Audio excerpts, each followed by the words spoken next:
Cumprimento a todos com a paz do nosso Senhor e Salvador Jesus Cristo. Aqui é o professor José Edmilson Júnior do canal Teológico. Estamos dando sequência aos estudos nas Sagradas Escrituras, fazendo leitura de alguns comentários que vão enriquecer sua aprendizagem em relação ao conteúdo que estamos disponibilizando.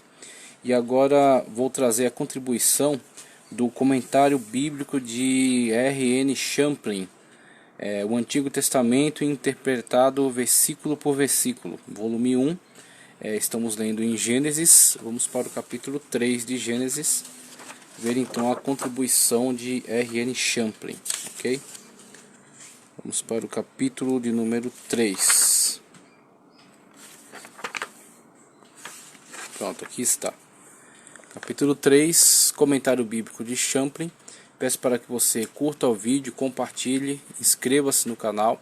Estamos com mais de 3.322 inscritos. E também quero avisar que os vídeos que tem conteúdo de comentários bíblicos ficarão sempre disponíveis ao longo de um mês no canal, posteriormente sendo disponibilizado só para membros. Mas é fácil tornar-se membro do canal. Você tem embaixo do vídeo um botão, é só apertar e você vai ser direcionado a um cadastro, onde você, pagando a mensalidade, permanece como membro. A mensalidade acredito que seja de R$5, depois eu vou conferir, mas eu deixei num valor bem baixo, bem módico, somente para facilitar, que todos venham a ter esses conteúdos disponíveis exclusivamente, para membros, ok? Então temos aí o vídeo, comentário bíblico de R.N. Champlin, ao capítulo 3 do livro de Gênesis. Vamos fazer a leitura agora, a partir da página 46. A partir da página 46.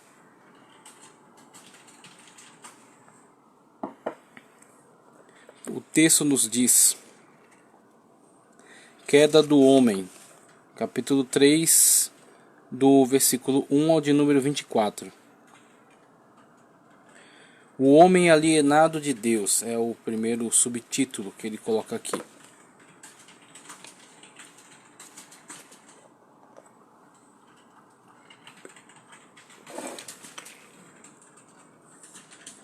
Vamos lá, vamos adiante. O autor sagrado tenta descrever outro princípio. É óbvio que o homem caiu no pecado, a menos que concordemos com os antropólogos que supõem que a natureza pervertida do homem é meramente resultado de seu passado animalesco. É uma outra perspectiva, Uma perspectiva apenas antropológica que vê esse estado animalesco, que eles propõem como manifestação de algo mais grosseiro, algo menos trabalhado, um ser humano involuído ainda. Mas a partir do referencial bíblico, o que observamos é que o homem, tendo sido criado perfeito, entrou num estado de degradação moral devido à queda no pecado. A fera selvagem tornou-se homem selvagem. As cosmologias antigas, entretanto, que pintam o homem como uma espécie distinta dos animais, empresta-lhe uma queda distintiva.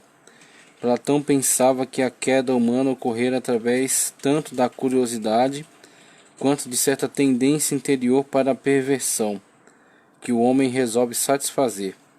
O relato da queda do homem no livro de Gênesis tem paralelo na mitologia babilônica, conforme demonstro nos artigos Jardim do Éden. Então ele observa, através desses estudos, algumas outras narrativas de cunho teológico que apresentam relatos semelhantes, Então é interessante analisarmos também esses paralelos, esses ecos nos fatos bíblicos dentro desses relatos, dessas outras culturas. É interessante então para vermos como isso foi difundido ao longo das gerações e como essa verdade está presente entre outros povos. Artigos Jardim do Éden, Eva e Criação, ver também o artigo intitulado Origem do Mal, o qual é instrutivo quanto à questão da queda do homem, incluindo um sumário de ensinos bíblicos sobre o assunto, em sua terceira seção. A queda primitiva dos anjos. Alguns intérpretes judeus situavam essa queda no segundo dia da criação, Gênesis 1, 6 a 8.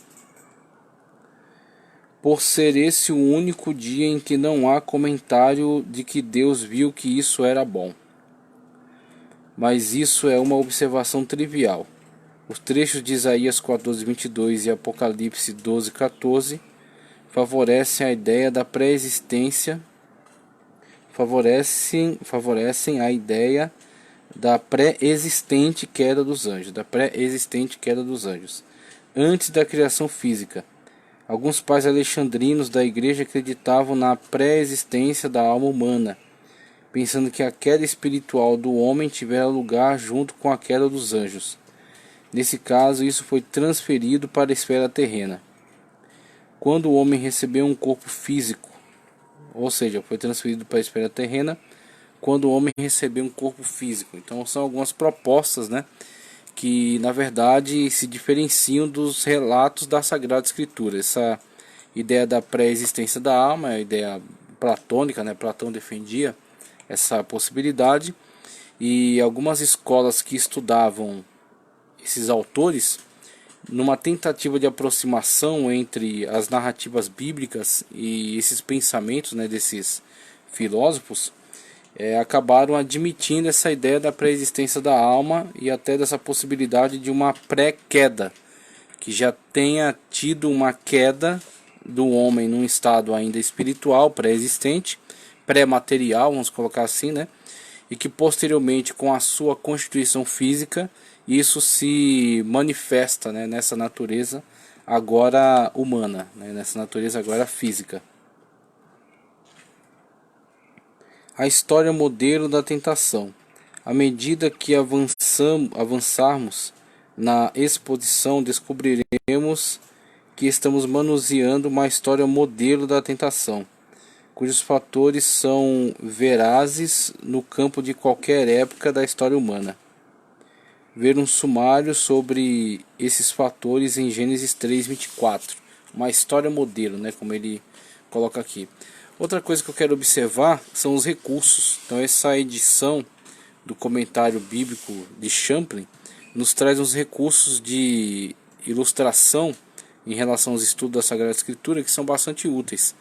Ampla varredura da história do Antigo Testamento. Aí você vai observar aqui. Criação, Gênesis, data indeterminada. Jacó no Egito, Gênesis 1876, ele indica, para a descida de Jacó ao Egito. Israel no Egito, 430 anos, né, como escravo. Andanças pelo deserto, Êxodo 1446 a 1406, ele é adepto dessa data, né, essa data mais antiga. Israel atravessa o Jordão, 1406, conquista completada, 1399 a.C. Josué com autoridade local e por aí vai. Período dos juízes, início da monarquia, Império de Davi, Império de Salomão, Reino dividido, Judá, exílio babilônico, 70 anos, templo reconstruído, 515, fim do período do Antigo Testamento, cerca de 430 a.C.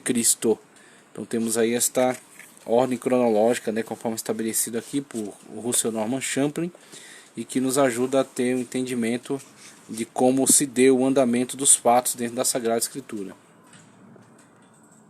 Vamos continuar a leitura de Gênesis, comentário ao Gênesis capítulo 3.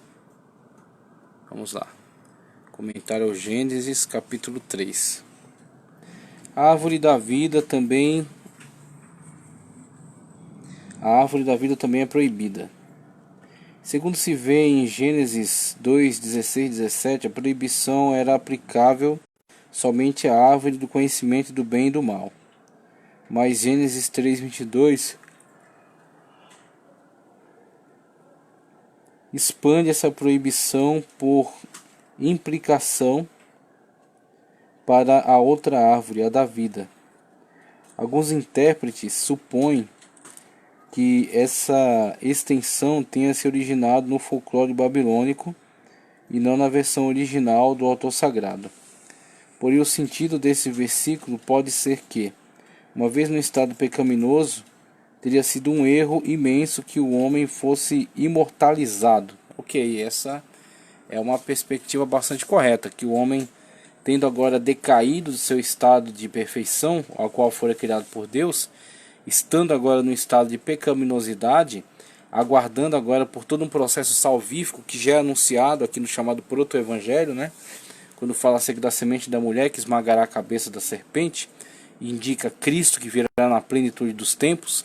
Até lá é necessário que o homem se dobre à sentença que já foi pronunciada, né? Que aquele que comer desta árvore morrerá, e de fato a morte espiritual já se deu, o homem não pode mais permanecer na presença de Deus, e agora não deve mortalizar esta vida que está decaída em pecado. Então ele será afastado do acesso à árvore da vida, né? Para que não imortalize esse erro. Uma vez que ocorreu a queda, a imortalidade teria de operar através da espiritualidade do homem, e não através de seu estado corpóreo. Os versículos 22, o versículo 22 implica certo temor, entre aspas, aqui da parte de Deus, de que o homem viesse a tornar-se como um de nós, ou seja, dotado de pleno conhecimento do bem e do mal, além de tornar-se imortal em seu estado pecaminoso.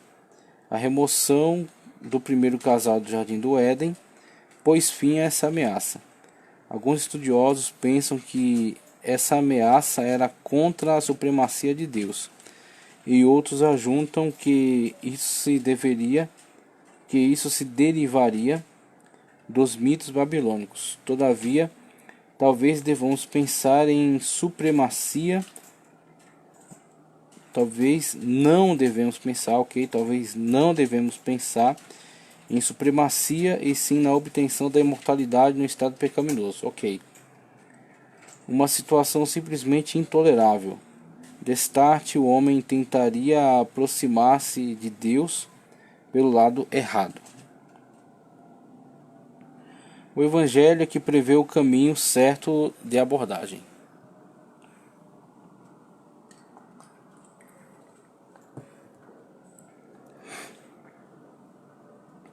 Então aqui um comentário prévio, né? Agora falando especificamente acerca dos versículos que compõem o capítulo 3. Aqui temos 3, verso 1.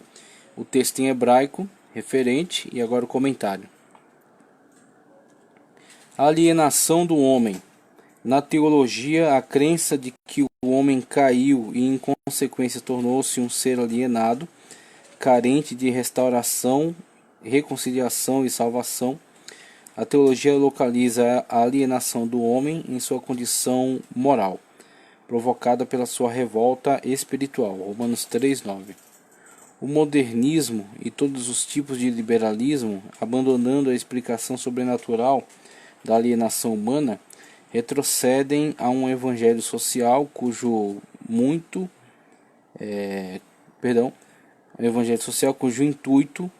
é ajudar o homem a assumir o seu lugar em uma sociedade utópica.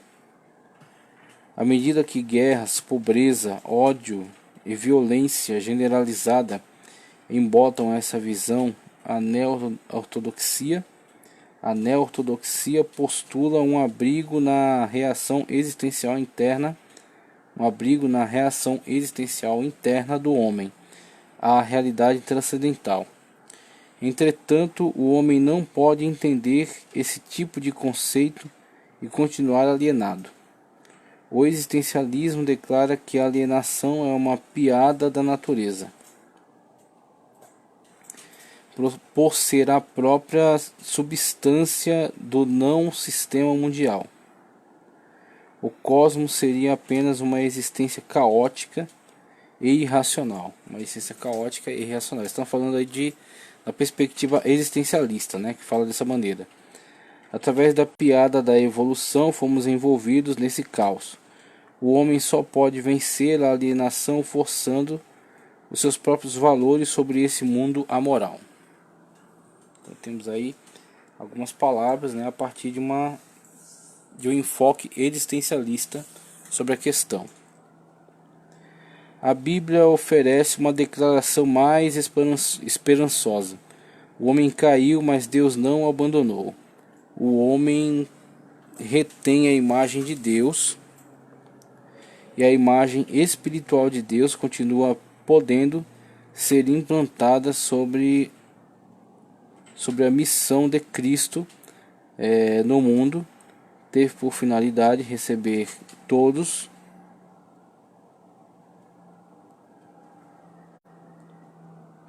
Ok, continuando. O homem caiu, assim, a Bíblia oferece uma declaração mais esperançosa. O homem caiu, mas Deus não o abandonou. O homem retém a imagem de Deus e a imagem espiritual de Deus continua podendo ser implantada nele. A missão de Cristo no mundo teve por finalidade reverter todos os vestígios da queda. Por isso que é chamado o segundo Adão, tá certo? Na construção que Paulo faz na carta aos Romanos, falando acerca do poder salvífico de Cristo Jesus, no qual no primeiro Adão todos caíram, mas no segundo Adão todos podem ser regenerados, né? Feitos filhos de Deus, segundo a adoção na pessoa bendita de Cristo Jesus. Os vestígios da queda, além de conferir a genuína imortalidade por meio da qual os homens podem vir a compartilhar da natureza divina, 2 de Pedro 1,4. Mas a serpente mais sagaz que todos os animais selváticos.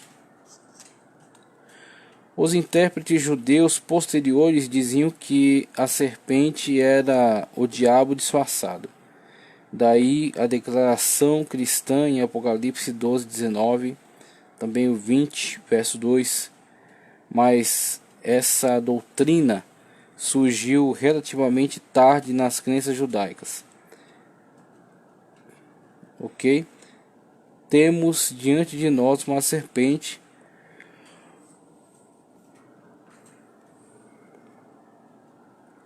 classificada entre os animais selváticos e não entre os seres sobrenaturais. Então, pontua aqui que de fato, né, como o Beacon também vai nessa direção de que está se falando de um animal selvagem, ok? E não de um ser sobrenatural, espiritual, mas sim de um animal. E esse animal foi a ponte para que um ser espiritual estabelecesse um diálogo com uma pessoa daquele ambiente, a pessoa do paraíso, né? A pessoa que estava ali no jardim. Então, para que o ser espiritual não tentasse contato e fosse rejeitado, né, fosse estranhado, tá certo? Utilizou-se desta ponte, desse ser, que é qualificado como o mais astuto dentre aqueles seres, então foi utilizado como uma ponte para estabelecer esse diálogo. No entanto, Gênesis 3:15 certamente demonstra que algum grande princípio maligno pulsava por trás da serpente. Esse versículo dificilmente fala sobre uma mera serpente literal. Para se livrarem do problema de serpentes que falam, muitos intérpretes antigos e modernos preferem pensar em uma história alegórica, mas alguns estudiosos conservadores pensam que Satanás é capaz de agir por intermédio de serpentes vivas. O texto dá a entender que essa serpente não era como as que conhecemos hoje. A serpente teria sido reduzida a uma atual forma, a sua atual forma, humilde. A sua atual forma humilde como um juízo divino contra a espécie, por ter se envolvido na queda do homem. Alguns intérpretes têm chegado a imaginar uma serpente capaz de caminhar, mas que veio a perder as pernas, sendo forçada a arrastar-se à superfície do solo. Algumas vezes a fé acredita em algo que simplesmente não é verdade. Eu penso que muitas Muitas das explanações do texto presente requerem esse tipo de fé. Mais sagaz. O texto pinta a serpente como o mais inteligente de todos os animais irracionais. É verdade que essa posição, ok? O texto pinta a serpente como o mais inteligente de todos os animais irracionais. É verdade que provérbios editos populares, página 47, afirmam que a serpente é sagaz, embora maliciosa. Adam Clarke simplesmente não conseguia ver como a serpente poderia ser sagaz, nem agora nem primitivamente. Assim sendo, ele propôs que o animal em foco seria alguma espécie de símio. Não há que duvidar de que os símios são mais inteligentes que as serpentes, mas ninguém haverá de levar a sério Adam Clarke neste ponto. Clarke descobria evidências em palavras árabes, um idioma cognato ao hebraico, em favor dessa especulação. John Gill admitia que as serpentes podem fazer alguns truques sagazes, mas afirmava que a raposa é mais inteligente que ela. E encontra a solução dizendo que aquela serpente, embora não a espécie inteira, era sagaz. Aquela serpente, e não necessariamente a espécie inteira, né? Mas sim, aquela serpente era sagaz. Uma proposta, né, colocada aqui pelo estudioso. Mas isso não se ajusta ao fraseado do versículo. Outros supõem que a inteligência da serpente envolvida foi dada por Satanás, que a empregou com tanta astúcia, mas isso também não se ajusta bem ao fraseado do versículo. Ellicott pensa que é inútil falar sobre serpentes inteligentes em confronto com outros animais, e afirmou que é melhor deixar sem resposta perguntas dessa ordem, sem importar se aceitarmos o ponto de vista alegórico ou literal sobre isso. O caminho da tentação. Então, primeiramente, ele traz uma discussão sobre esta descrição das Sagradas Escrituras em Gênesis 3:1 acerca da serpente, da sua sagacidade, como de fato ela se diferenciava dentre os outros animais. Os estudiosos seguem aqui por algumas propostas, mas ao final das contas, né, conforme colocado por Ellicott, seria inútil continuar qualquer tipo de investigação com relação a isso, sendo que a Escritura nos fornece poucas informações a respeito, apenas afirmando a sagacidade desse animal e que ele foi uma ponte para o estabelecimento do diálogo entre o diabo e Eva, ok? Então não é necessário ir muito além disso. Então toda a problemática de um animal estar falando, de um animal estar argumentando, dele ter sido usado por Satanás, dele ter sido julgado, né, posteriormente, agora com essa sentença de que se arrastaria sobre o pó da terra. Então são algumas situações que escapam o nosso poder de análise devido à escassez de explicação, à escassez de textos que pudessem nos trazer melhores entendimentos a respeito. Então, nos limitamos ao que foi entregue, aquilo que a Sagrada Escritura nos apresenta com relação a esse animal, com essa característica singular e com este envolvimento dentro da grande tragédia da queda, sendo ele uma ponte de comunicação entre Satanás e a mulher. Ok? Então, é isso que a Escritura nos apresenta. O caminho da tentação. O primeiro passo dado nesse caminho é que algo inteligente, racional ou respeitado torna-se um instrumento na tentação de pessoas. Assim que Deus disse, é colocado, né?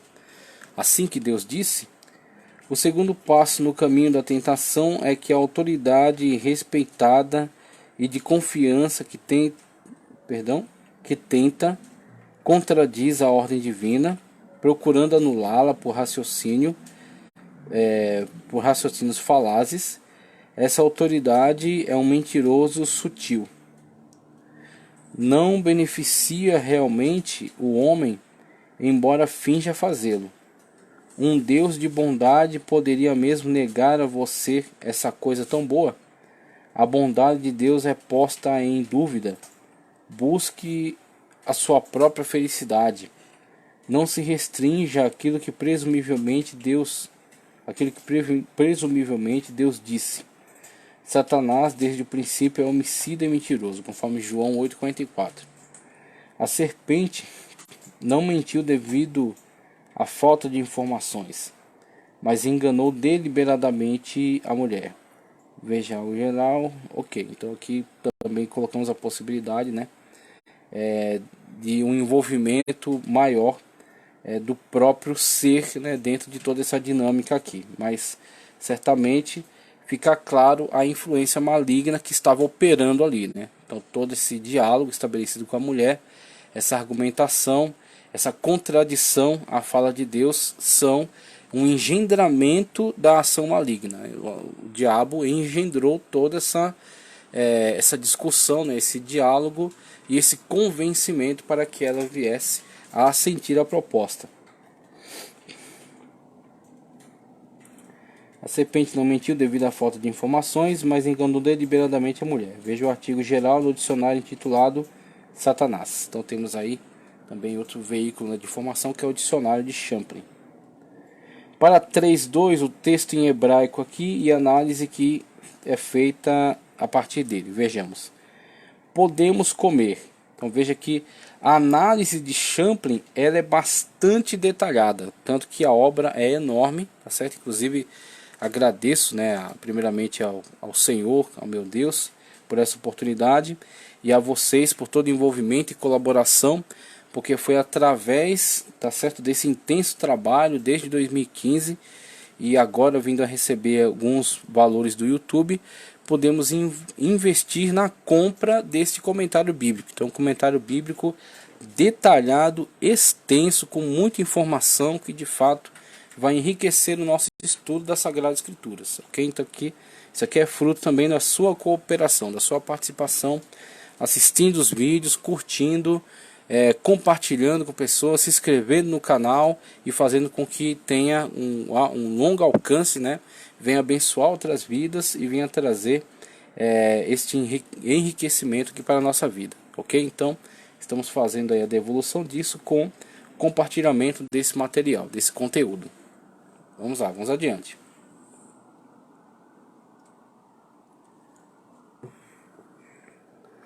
Podemos comer. A mulher não havia entendido mal as instruções divinas, antes repetiu as instruções recebidas. Podemos pensar que isso é o terceiro passo na tentação. Por muitas vezes, as pessoas caem em tentação sob a plena luz do conhecimento. Há tentações sutis que assaltam de súbito as pessoas. Usualmente, porém, sabemos a natureza do mal que estamos prestes a cometer. A serpente não pareceu repulsiva à mulher.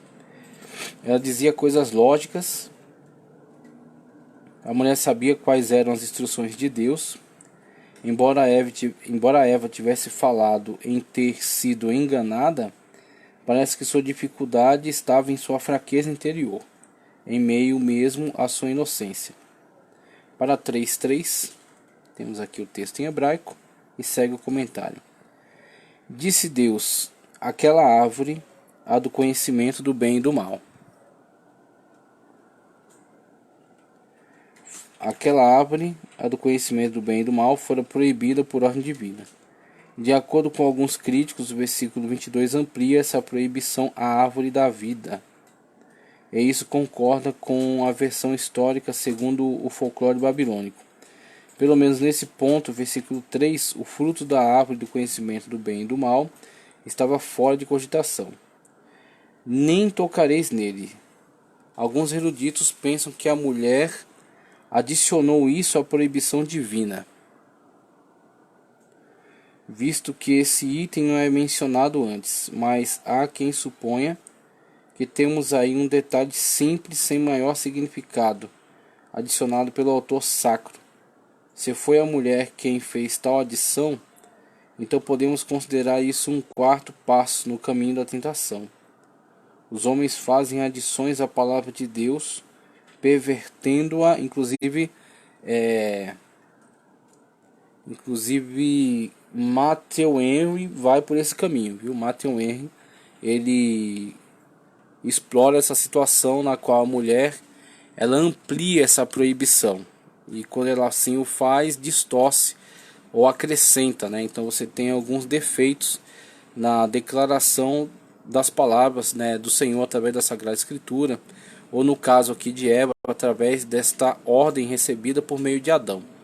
Então você tem um acréscimo, e quando há um acréscimo, esse acréscimo também é uma distorção, e esse acréscimo pode trazer, pode fazer com que esta ordem fique exacerbada, e assim ela pare de surtir o efeito saudável para começar a ser nociva, quando ela é exagerada. É o que os fariseus faziam em relação à lei. Colocavam fardos mais pesados, a pretexto de livrar o povo de quebrar algum mandamento, mas tornando a vida deles insuportável e fazendo algo em relação aos demais que eles mesmos não se comprometiam a fazer. Então você tem aí outro nível de distorção da lei, que é o acréscimo. E a mulher está acrescentando aqui a ordenança divina. Os homens fazem adições à palavra de Deus, pervertendo-a ou dificultando a obediência a ela, e isso só avoluma o peso da tentação. O grande exemplo clássico da adição à palavra de Deus é dos fariseus, que eu acabei de citar, que acrescentavam à lei tantos mandamentos positivos e negativos que ninguém à face da terra era capaz de suportar a carga. Então era um acréscimo excessivo que se fazia à lei, a pretexto, né, para inviabilizar a sua quebra, mas que tornava-a impraticável. Para que não morrais, versículo 2, capítulo 2, versículo 16 e 17. Onde fora dado esse mandamento, e onde apresento notas completas a respeito, o pacto edênico era condicional. O homem tinha várias responsabilidades e tinha de realizar essas coisas positivas, mas havia uma única coisa que ele não podia fazer. Contudo, embora inocente, não foi capaz, continuamos aí na página 48.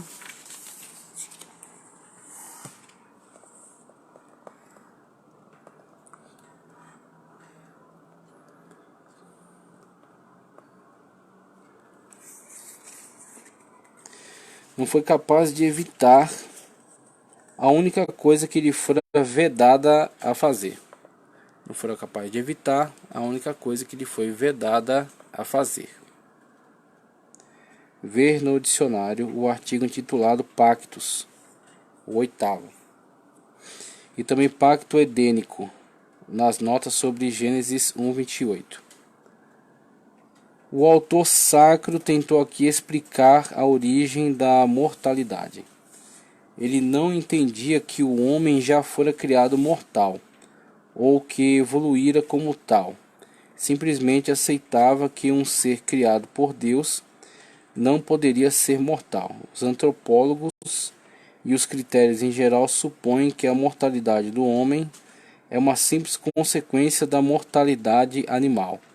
Mas o autor sagrado busca uma resposta divina para esse problema humano. Para 3:4, que é o texto em hebraico, é certo que não morrereis. Temos aqui o 5º passo no caminho descendente da tentação. A autoridade respeitada contradiz abertamente a palavra de Deus e instila uma dúvida fatal na mente da pessoa tentada. No versículo 1, vemos a serpente dando a entender que a proibição divina não deveria ser levada a sério. Aqui vemos-la a apresentar vemos-la apresentar astutamente uma ousada contradição àquela injunção divina. A autoridade respeitada desde o início da história e das culturas antigas, vemos que a serpente não somente era respeitada, mas até adorada. O seu deus egípcio Tote atribuía qualidades divinas à serpente, ou ao dragão. Vamos ver aqui. Kinef era um deus serpente na concepção dos egípcios. Na mitologia fenícia, a serpente representava um demônio benévolo, um deus da classe inferior. Heródoto mencionou várias serpentes sagradas entre os povos que ele investigou. Justino Marte mencionou pinturas pagãs que retratavam deus e serpente. Deus e serpente. A teologia judaica posterior fez a serpente da história da tentação a serpente da história da tentação significar o próprio Satanás. Isso aí. Significar o próprio Satanás. Vendo ele o Deus desse século. Isso. O próprio Satanás. Isso. Sendo ele o Deus desse século. Indica que 2 de Coríntios 4:4. Há muitos livros importantes escritos por reais ou alegadas autoridades. Alguns desses livros desafiam a isda moral e assim tornam-se instrumentos de tentação. A autoridade respeitada pode tornar-se causa de morte. A serpente divindade tornou-se uma causa de morte espiritual da humanidade. Aquilo que os homens perdidos veneram lhe é prejudicial. As crenças e os símbolos pagãos desviam e matam. As crenças e os símbolos pagãos desviam e matam. Há uma impossibilidade. Alguns estudiosos supõem que a serpente implica aqui que o homem criado por Deus não poderia morrer, pois seria imortal. Nesse caso, o grande mentiroso enganou o povo e a mulher. Para 3:5, texto em hebraico e o comentário que segue. Porque Deus sabe, veja só, essa afirmação aí, ligada ainda à serpente que está sendo manipulada, né, está sendo usada por Satanás para estabelecer esse diálogo e levando, né, o casal à queda, né, primeiramente a mulher, e a mulher convence o seu marido, trazendo a queda sobre ambos. Veja só, porque Deus sabe, é o que ele afirma aqui. Temos aqui o 6º passo na vereda da tentação. A serpente disse uma verdade, mas com uma distorção. A verdade pode ser usada de forma errônea. Comer do fruto abriria os olhos de Adão. Então essa é a proposta, né? Comer os frutos abririam os olhos de Adão, conforme é prometido aqui. E posteriormente, só posteriormente, que tanto Adão quanto Eva perceberão a mentira dessa proposta, né, dessa colocação. Vamos lá. Pode ser usado de forma errônea. Comer do fruto abriria os olhos de Adão e Eva, e isso parecia uma boa coisa. O conhecimento é bom, mas somente quando é corretamente aplicado. Nesse caso, o conhecimento seria aparentemente obtido com um bom propósito, mas no fim resultou na morte espiritual. Como Deus sereis. O homem foi criado à imagem de Deus, pelo que, de certo modo, ele já era como Deus. Ver artigos sobre a imagem de Deus. Isso. Assim, sobre a imagem de Deus. O homem como no fim das notas sobre Gênesis 1:26. Vamos lá. Paulo anuncia que haveremos de compartilhar a imagem de Cristo. Romanos 8:20. O trecho de Levítico 19:1 ensina que o povo de Deus deve ser santo, e isso em relação à santidade de Deus. A transformação moral produz a transformação metafísica. O trabalho de 2 Pedro 1:4 alude à nossa participação na natureza divina. Nosso mais sublime conceito religioso consiste em como os salvos haverão de participar da natureza divina. Isso sucederá em um sentido finito. É verdade que bem sabeis, é verdade, mas bem real. Participar da natureza divina. Isso sucederá em um sentido finito. É verdade, mas bem real. Isso mesmo, essa é a frase. Todavia não podemos olvidar que essa participação gradual na natureza divina opera através da vontade do Senhor. Mas a serpente sugeriu que isso poderia ser conseguido graças à desobediência à vontade de Deus. Um pensamento oposto àquele. O próprio Satanás havia aspirado a ser semelhante ao Altíssimo. E esse orgulho foi o principal fator de sua queda. Inclusive, como já apontamos, em vídeo passado, lendo o comentário Beacon. Os homens deificam a si mesmos por meio da concupiscência e do poder. De acordo com certos filósofos, ter poder é ter direitos. Para muitas vidas, o que funciona, embora seja algo errado, torna-se a norma. O que funciona, embora sendo algo errado, torna-se a norma. Ou seja, um utilitarismo, no qual aquilo que atende às necessidades, às perspectivas, é tido então como certo, independentemente de juízos de valor moral e ético. Então aqui, embora seja errado, torna-se a norma. Página 48. Existe um patriotismo estúpido, com o que transpira nas palavras de Stephen Decatur. Nosso país para sempre esteja com a razão, pois é nossa pátria, sem importar se estiver ou não com a razão. As pessoas pensam desse jeito. As pessoas e as nações agem dessa maneira. Na mente de algumas pessoas há uma filosofia constante que diz que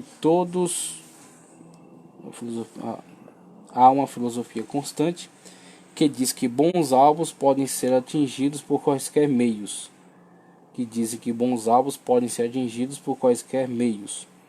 Foi assim que surgiram os lamentáveis exemplos de Hitler e Stalin, que cometeram homicídios sem conta por promoverem suas causas.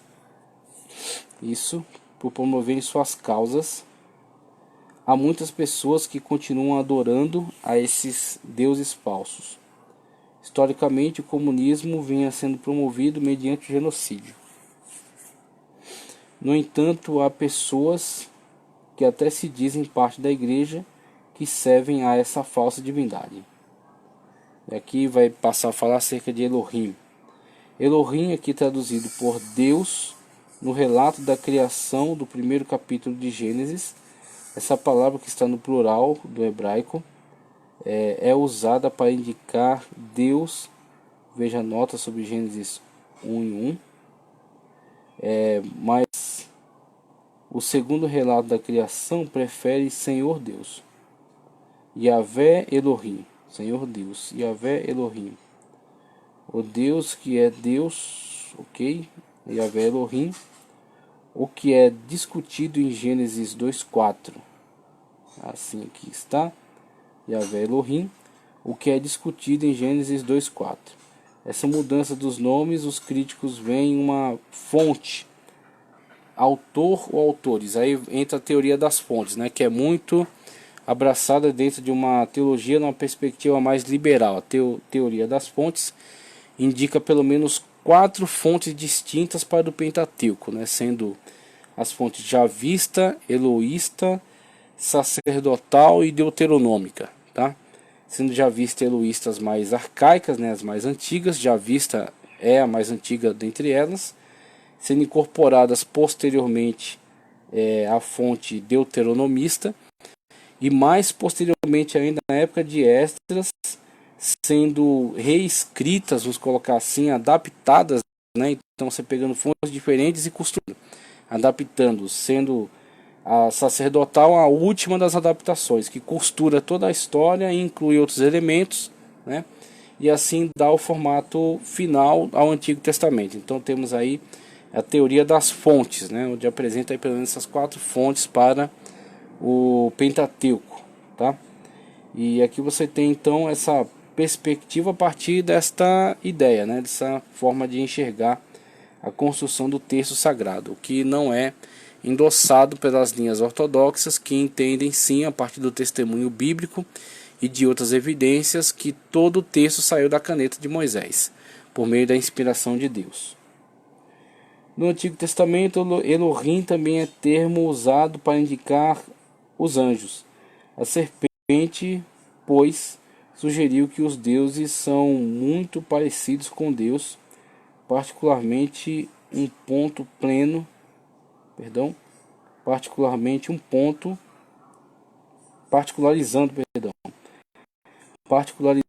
um ponto, o pleno conhecimento do bem e do mal que o homem em sua inocência não tinha. O versículo 22 reitera a ameaça de o homem tentar aproximar-se de Deus da forma errada, mas ali a ameaça é proferida por Deus. A tentação era a de que o homem obtivesse a onisciência, um atributo divino. Ver no dicionário o artigo intitulado Onisciência. Então temos aí esses textos que mostram para nós a forma muito detalhada com que Russell Norman Champlin trata aqui acerca de toda essa questão. Então queríamos trazer esses apontamentos com relação a esses primeiros 6 versículos do capítulo 3 de Gênesis, para você ver a habilidade com que ele trata aqui de toda essa proposta, né? Então temos aí outras abordagens, como vendo a mulher, tá? Abriram-se os olhos, tá? Cozeram folhas de figueira, Deus que andava nos jardins. Então ele vai tratar acerca de todos esses assuntos de todo o capítulo 3 de forma bastante pormenorizada, tá? Então vamos avançando, vamos fazendo leitura de outros capítulos do livro de Gênesis e vamos trazendo alguns trechos relevantes aqui no comentário de Champlin que vão enriquecer o nosso entendimento, que já é o capítulo 4, né, de Gênesis. Então vamos fazendo outras leituras conforme a gente for avançando, trazendo alguns apontamentos de Champlin que vão tratar de cada um dos versículos de forma bastante detalhada, tá? Como podemos ver nesse vídeo, lemos até o versículo 6 do capítulo 3 de Gênesis e vimos aí todo o detalhamento, aliás, versículo 5 do capítulo 3, né? Versículo 5 do capítulo 3. E vimos aí a forma detalhada com que Champlin trata acerca de todo esse estudo, de todos esses textos e versículos. Por isso que é comentário versículo a versículo. Russell Norman Champlin, o Antigo Testamento interpretado versículo por versículo. Peço para que você continue conosco nas demais leituras que vamos fazer do Antigo Testamento, caminhando aí até Apocalipse, fazendo leitura do texto bíblico, diferentes versões de tradução, tá? Diferentes comentários em Bíblias de estudo, bem como outros vídeos trazendo contribuição de leitura de comentários. E aqui trouxemos 5 versículos do capítulo 3 do livro de Gênesis, com todo o detalhamento dado aí por Russell Norman Champlin. Agradeço por você ter permanecido até aqui, peço para que você curta o vídeo, compartilhe